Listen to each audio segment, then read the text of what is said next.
Particularly kay JM nakatuon. Tsaka opinion niya yun. Welcome to Showbiz Updates. It's Chika time now na! Matatandaan natin na in-interview si Kyle Echarte sa Kapamilya Chat at isa nga sa katanungan nito na kung ano ang ayaw na attitude ni Kyle sa showbiz. At tumani nga ng samut-saring reaksyon ang sagot ni Kyle. Pinakaayaw kong attitude sa showbiz. Ay yung mga taong gusto maging artista para lang sa fame, para lang sa pera. Fame and pera. When that's your priority, you're never gonna make it far in this business.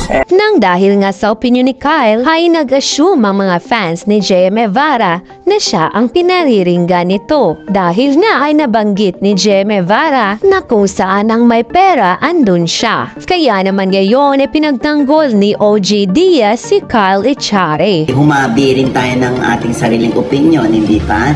Hindi nyo naman pwedeng ibaluktutin or iliko yung opinion ni Kyle. Opinion niya yun eh. Yun ang paniniwala niya eh.